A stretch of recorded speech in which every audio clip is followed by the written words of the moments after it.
Thân chào cả nhà, không nên xem chùa đâu đó. Nhớ đăng ký, like, comment để ủng hộ team nha. Sau khi vào mùa mưa, khắp nơi đều ẩm ướt. Ngay cả tủ quần áo cũng ẩm nước.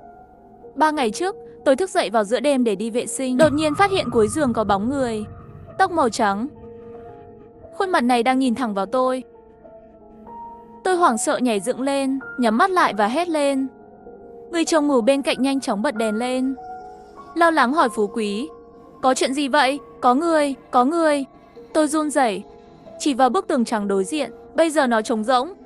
Ngay cả một con gián cũng không có. Lại quên uống thuốc rồi. Người chồng thở dài, đứng dậy rót một cốc nước ấm, lấy 2 viên thuốc màu trắng ra khỏi tủ đầu giường. Bệnh này của bạn lúc đến mùa mưa thì nghiêm trọng, chưa bao giờ dừng lại. Không phải ảo giác. Tin tôi đi, tôi đang kêu.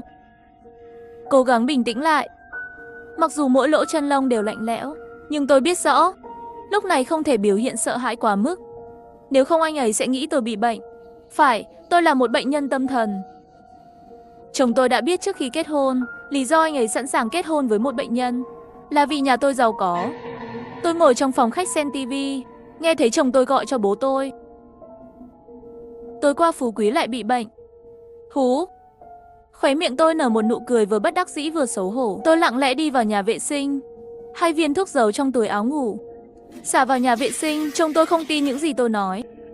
Anh ấy khăng khăng rằng khi trời mưa, tôi sẽ bị ảo giác. Sau đó là không ngừng để tôi uống thuốc, đưa tôi đi bác sĩ. Nếu những phương pháp này không có hiệu quả, anh ấy sẽ đưa tôi đến bệnh viện tâm thần. Tôi sợ chỗ đó, bởi vì mỗi phòng bệnh đều đầy người. Họ đứng thẳng tắp giữa 4 bức tường trắng. Ngày đêm nhìn tôi, sau đó cười tê tét, ngồi lại trước tivi. Chồng vẫn đang gọi. Lần này hình như đổi thành mẹ tôi. Tiếng khóc phát ra từ ống nghe.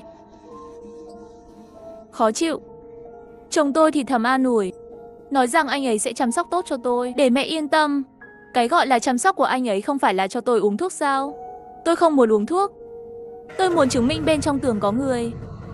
Tôi phải tìm ra người này. Sáng hôm sau, chồng tôi hôn nhẹ lên mặt tôi, nói muốn đi ra ngoài mua bữa sáng. Tôi ngoan ngoãn gật đầu, nắm tay anh ấy, nói với chồng. Tôi muốn ăn hoành thánh thẩm ký. Được rồi, đi thôi. Hắn bóp cằm tôi, thể hiện nụ cười hư hỏng trong ánh mắt miễn cưỡng của tôi. Hắn bước ra khỏi cổng. Hoành thánh cách đó 5 km. Đến đây không có chi nhánh nào khác, bởi vì hương vị độc đáo, vì chất lượng tốt và giá rẻ, mỗi ngày đều có rất nhiều người xếp hàng dài. Chồng đi. Không có tuyệt đối không về được. Đúng vậy, tôi chỉ muốn dẹt nó ra thôi. Như vậy mới có đủ thời gian nghiên cứu mặt trước mắt này có vẻ bình thường. Trên thực tế, một bức tường bí mật khổng lồ. Tôi nhảy ra khỏi giường, chân trần nhẹ nhàng chạy đến cửa, nhìn qua mắt mèo. Trong hành lang không có ai, rõ ràng là chồng đã xuống lầu rồi. Tôi hơi căng thẳng, cũng có chút phấn khích, nhưng không sợ hãi. Trời nắng ban ngày kẻ thứ bẩn thỉu đó hẳn là sẽ không hoạt động. Hắn chỉ biết khi trời mưa mới dám ra ngoài dạo người. Tôi tìm thấy một cái bố sắt trong hộp dụng cụ. Trở lại phòng ngủ. Trên tường là một màu trắng nhạt, ngay cả một vết nứt cũng không có, giống như một danh tiếng hoàn hảo. Nhưng tôi biết, dưới đây là một khoảnh khắc. Những người đang theo dõi cuộc sống vợ chồng chúng tôi. Bố nặng. Đối với tôi chỉ có 80 cân. Nó quá nặng. Nắm chặt tay cầm búa bằng cả 2 tay, nhìn chằm chằm vào chính giữa bức tường trắng. Tôi đã dồn hết sức lực, đang chuẩn bị đập vỡ. Đột nhiên có một tiếng động lớn ngoài cửa sổ. Trời lại bắt đầu mưa rồi. Trái tim tôi run rẩy, cổ tay đột nhiên mềm yếu. Búa sắt rơi chính xác trên lưng bàn chân, phát ra tiếng động ngột ngạt. Tôi thậm chí có thể nghe thấy tiếng gãy xương bàn chân. Cơn đau dữ dội khiến tôi không thể không hét lên. Nước mắt lập tức vọt vào hốc mắt. Sự hỗn loạn khiến người ta mất cảnh giác. Máu đỏ thẫm phun ra. Trên tường trắng, khoảnh khắc được bao phủ bởi những chấm đỏ. Tiếng mưa ngoài cửa sổ càng ngày càng lớn. Tôi nhìn chằm chằm vào tường và run rẩy. Người trong tường sắp ra rồi. Mồ hôi lạnh lập tức phủ đầy lưng. Bây giờ trong nhà chỉ có một mình tôi. Chân trái cũng bị thương. Nếu hắn chạy ra ngoài, chắc chắn là hung dữ. Tôi muốn tránh xa bức tường đó. Xa hơn nữa. Trên cửa sổ, bên ngoài có sương mù. Nước bắt đầu chảy ra từ tường. Trái tim tôi nhăn nheo lại thành một quả bóng, giống như bị ai đó bóp cổ, có thể nổ bất cứ lúc nào. Tôi không thể không nhìn lên. Quả nhiên trên mặt tường trắng tinh hoàn mỹ, từ từ vận chuyển một miếng nước. Từ đây, dường như có một bàn tay vô hình đang vẽ phác thảo 6 mô. Nó trở thành một bóng người cao lớn, hai giọt máu. Không thể giải thích được điểm ở đầu bóng người. Một trái một phải, như hai con mắt đỏ. Tôi hét lên, chạy về phía cổng. Phía sau có tiếng thở nặng nề. Tôi sợ đến cùng cực, muốn kêu cứu, cổ họng như bị đầu độc. Một bàn tay lạnh trên đôi mắt cá chân đẫm máu của tôi. Sấm sét từ đầu rơi xuống. Tôi bất tỉnh ngay lập tức. Khi tôi mở mắt lần nữa, đã nằm trong bệnh viện rồi. Mẹ ngồi bên giường lau nước mắt.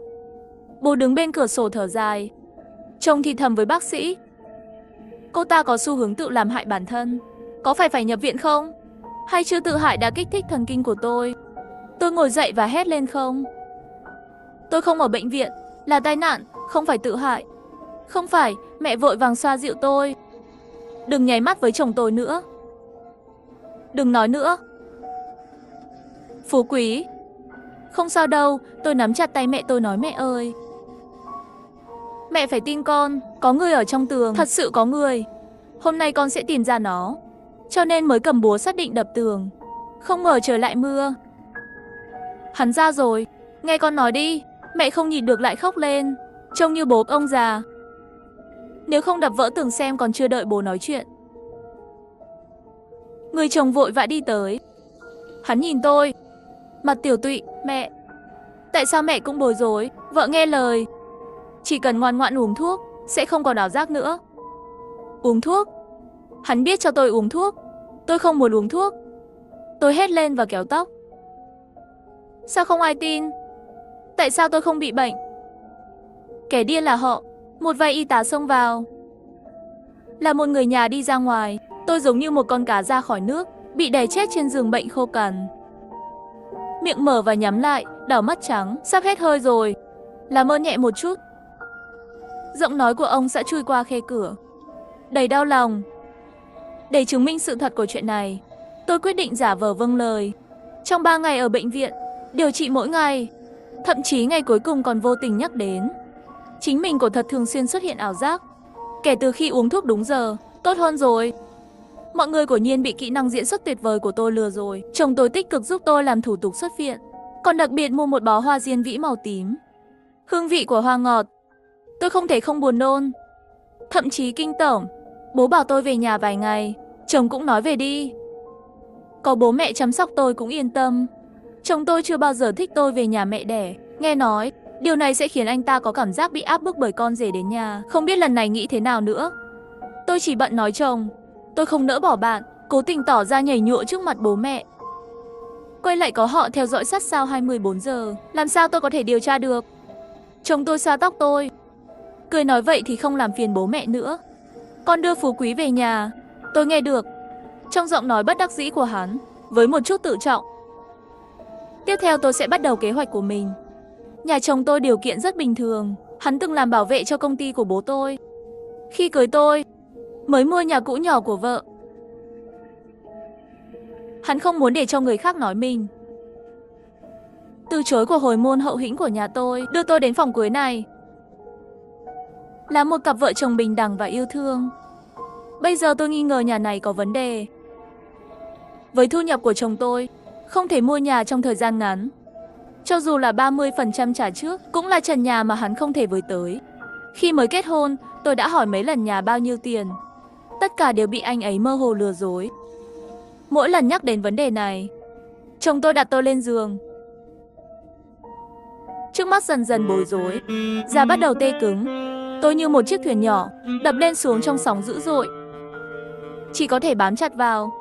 Cơ thể mạnh mẽ và độc đoán. Khi pháo hoa cuối cùng nở trên bầu trời đêm, tôi dường như nhìn thấy góc giường rung chuyển.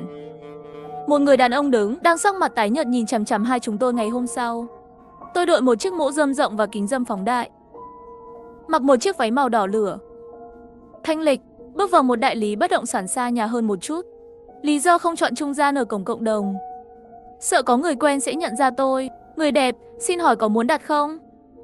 Gần đây thị trường bất động sản vắng vẻ. Bán nhà là phản ứng đầu tiên của hầu hết các bên trung gian. Tôi nắm chặt cái túi nhỏ trong tay, nhắc nhở bản thân đừng để lộ bất kỳ sai sót nào. Tôi muốn mua nhà, bên này mời. Lối này, một phụ nữ lớn tuổi mỉm cười bước tới. Trông giống như một người giám sát nhỏ. Tôi đi thẳng vào vấn đề và báo địa chỉ nhà mình. Nói với nữ giám sát viên rằng tòa nhà số 3501 trong thành phố. Nhà này bao nhiêu tiền? Tôi muốn mua. Nữ giám đốc đầu tiên ân cần rót cho tôi một tách trà. Sau đó mới mở máy tính từ từ tra cứu. Nhìn ngón tay cô ấy gõ bàn phím, tim tôi càng ngày càng căng thẳng. Sự thật sẽ sớm lộ ra. Đến lúc đó mọi người sẽ biết tôi không bị bệnh. Bệnh là căn nhà đó. Nữ giám đốc không biết nhìn thấy gì, thấp thỏm. Sau đó phát hiện ra sự thất thường của mình, lại nặn ra một nụ cười chuyên nghiệp. Chủ nhân của ngôi nhà này không có bán. Không mua được đâu. Tôi hơi thất vọng. Thông tin đối phương nói hoàn toàn vô giá trị. Vì vậy, tôi đã ném mồi lớn hơn. Tôi thích nhà này rồi. Bạn có thể nói chuyện giúp tôi không? Giá cao hơn một chút cũng không sao. Nếu thỏa thuận, tôi sẽ cung cấp cho bạn thêm 3 điểm phí trung gian. Tiền là thứ tốt. Nữ giám đốc của Nhiên trước mắt sáng lên. Cô ấy hơi khó xử. Trong thành phố còn có rất nhiều nhà tốt. Tại sao bạn lại thích cái này? Tôi đảo mắt. Cơ hội. Hãy nghĩ ra một lý do khiến người ta không thể từ chối. Nhà tôi làm ăn. Tìm thấy phong thủy xem. Nói tòa nhà số 3501 là vị trí tài chính chính xác nhất trong bán kính vài dặm. Nếu có thể vào, chắc chắn tài năng hai thịnh vượng. Mưa thuận gió hòa. Nữ giám sát trên mặt hắn lộ ra một tia vẻ mặt hoài nghi. Do dự một lúc, lại tiếp tục hỏi bạn tìm thấy phong thủy này có đáng tin cậy không? Tôi cười tê tét. Dù sao cũng tốn rất nhiều tiền. Về phần dựa vào không đáng tin cậy, tin thì có, không tin thì không có. Nữ giám đốc hạ giọng nói người đẹp. Tôi đã làm việc này được 10 năm rồi. Loại chuyện này thấy nhiều rồi. Vậy thầy phong thủy rất có thể là kẻ nói dối. Căn nhà này tuyệt đối không thể mua được. Tại sao? Trái tim tôi sắp trào ra khỏi cổ họng. Có vẻ như hắn biết điều gì đó. Ngôi nhà này là một ngôi nhà giết người. Giọng hắn thấp hơn, đồng thời quay màn hình máy tính về phía tôi. Trên đây hiển thị chính xác là thông tin nhà tôi. Trong phần ghi chú viết rõ ràng 2 năm trước, vợ chồng chủ nhà chết bất ngờ. Nơi chết, phòng ngủ, bằng chứng rõ ràng. Nhà của Nhiên có vấn đề. Thảo nào lúc đầu chồng tôi, trong thời gian ngắn như vậy, mua phòng cưới. Bởi vì giá giao dịch của bộ nhà hung này cực kỳ thấp. Nhìn thấy sắc mặt tôi dần dần chìm xuống. Nữ giám đốc nhanh chóng bán những nhà khác. Trên thực tế, tòa nhà số 5 có một nhà cũng không tệ. Tôi có chìa khóa. Hay là đưa bạn đi xem. Tôi đứng lên, có vẻ tức giận, cắn răng nói không cần nữa. Kẻ lừa đảo. Tôi phải đi tìm anh ta. Nữ giám đốc hơi xấu hổ. Cho đến lúc này nói nhiều không có ích gì, đành phải đưa tôi đến cửa. Cười nói tôi bên này chú ý. Nếu có một ngôi nhà tốt cùng loại đang thông báo cho bạn. Tôi lơ đãng gật đầu. Đang định đi, đột nhiên lại quay đầu đi hỏi, chủ nhân phía trước chết như thế nào? Nữ giám đốc sửng sốt một lát, kéo tôi sang một bên. Nghe nói là nam giết nữ. Tức giận trong tường, sau đó lại tự tử. Môi tôi run lên. Tất cả những gì mình nhìn thấy của Nhiên đều không phải là ảo giác. Tin tức lớn như vậy sao chưa từng nghe qua? Sợ ảnh hưởng không tốt. Tin tức không được công khai. Hắn nói một cách bí ẩn.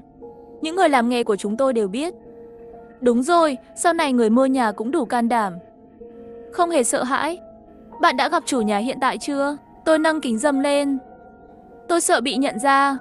Hắn nhỏ giọng. Không, là đơn hàng có chữ ký của đồng nghiệp. Ngành công nghiệp đang lan rộng. Đây là may mắn rồi. Nhà sát nhân đều có thể một lần giao dịch. Tôi tiếp tục nói dối cô ta. Có lẽ chủ nhà không biết. Nữ giám đốc kiên quyết nói điều đó là không thể. Nhà trước khi bán, loại chuyện này phải thông báo cho người mua. Nếu không là bất hợp pháp. Sau khi nhận được thông tin, tôi đã rất phấn khích.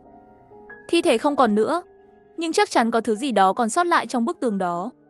Nếu không, tôi không thể nhìn thấy những người lạ trên tường hết lần này đến lần khác. Trên đường về nhà, tôi tìm sư phụ đập tường. 10 phút nữa, nhìn vào bức tường hoàn mỹ của phòng ngủ. Sư phụ đập tường nuốt nước miếng. Cái này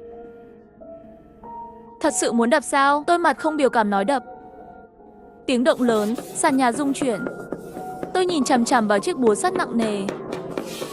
Bị hỏng rồi, hắn ta sắp ra rồi. Đúng lúc này, bên ngoài đột nhiên vang lên tiếng chuông cửa dồn dập. Tôi ngạc nhiên. Không tốt, chẳng lẽ là chồng tôi về rồi sao?